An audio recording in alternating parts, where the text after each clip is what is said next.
Filsafat hukum Islam. Filsafat hukum Islam terdiri dari 3 kata, yaitu filsafat, hukum, dan Islam.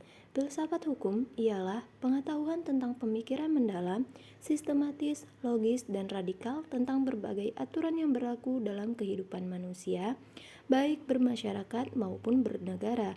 Hukum adalah peraturan tentang perbuatan dan tingkah laku manusia dalam lalu lintas hidup. Secara singkat, hukum berarti ketetapan. Pengertian filsafat hukum Islam ialah setiap kaidah, asas, atau mabda, aturan-aturan pengendalian masyarakat pemeluk agama Islam. Kaidah-kaidah itu dapat berupa Al-Quran, hadis, pendapat sahabat dan tabi'in, ijma ulama, fatwa lembaga keagamaan. Filsafat hukum Islam diartikan pula dengan istilah hikmah at-tasyri'. Kemudian yang kedua, makna hakikat sesuatu menurut filsafat. Definisi hakiki atau esensial adalah pernyataan hakikat sesuatu, yaitu suatu pengertian yang abstrak, hanya mengandung unsur-unsur pokok yang diperlukan untuk memahami suatu golongan tertentu dan untuk membedakan dari golongan-golongan lain, sehingga sifat-sifat golongan tersebut tidak termasuk dalam hakikat sesuatu itu.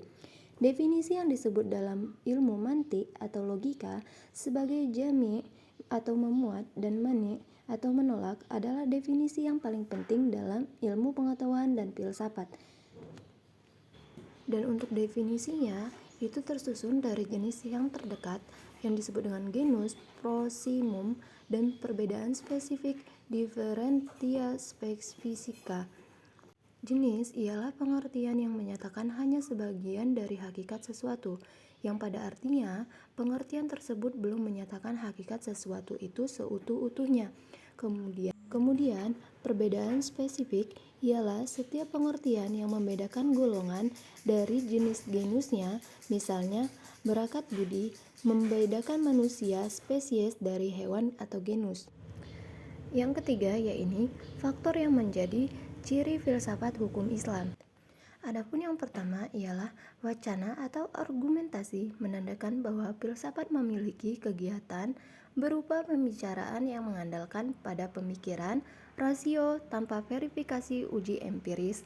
Kebenaran filosofis tidak memerlukan pembuktian atau tidak perlu didasari bukti kebenaran, baik melalui eksperimentasi maupun pencarian data lapangan.